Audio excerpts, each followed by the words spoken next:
4. Evolution of the mores. All modern social institutions arise from the evolution of the primitive customs of your savage ancestors.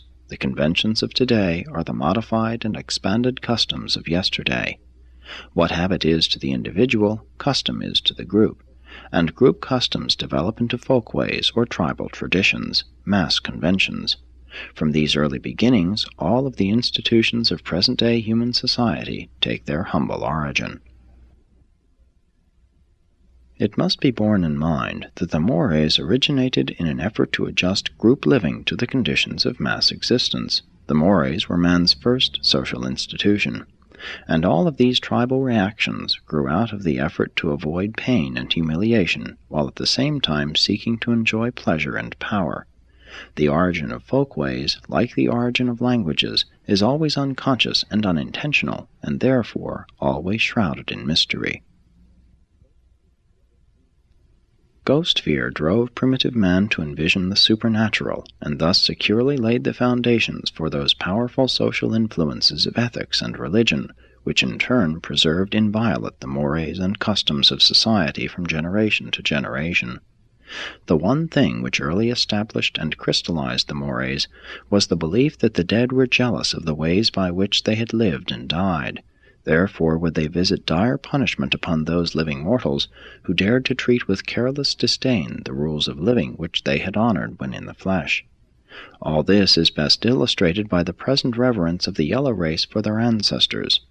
Later developing primitive religion greatly reinforced ghost fear in stabilizing the mores, but advancing civilization has increasingly liberated mankind from the bondage of fear and the slavery of superstition. Prior to the liberating and liberalizing instruction of the Dalmatia teachers, ancient man was held a helpless victim of the ritual of the mores. The primitive savage was hedged about by an endless ceremonial. Everything he did from the time of awakening in the morning to the moment he fell asleep in his cave at night had to be done just so, in accordance with the folkways of the tribe. He was a slave to the tyranny of usage. His life contained nothing free, spontaneous, or original. There was no natural progress toward a higher mental, moral, or social existence. Early man was mightily gripped by custom. The savage was a veritable slave to usage. But there have arisen ever and anon those variations from type who have dared to inaugurate new ways of thinking and improved methods of living. Nevertheless, the inertia of primitive man constitutes the biologic safety brake against precipitation too suddenly into the ruinous maladjustment of a too rapidly advancing civilization. But these customs are not an unmitigated evil. Their evolution should continue. It is nearly fatal to the continuance of civilization to undertake their wholesale modification by radical revolution. Custom has been the thread of continuity which has held civilization together.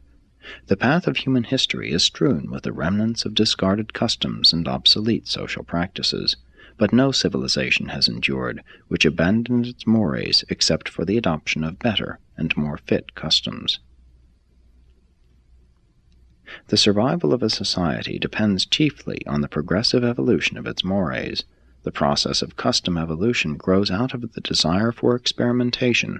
New ideas are put forward, competition ensues. A progressing civilization embraces the progressive idea and endures. Time and circumstance finally select the fitter group for survival. But this does not mean that each separate and isolated change in the composition of human society has been for the better.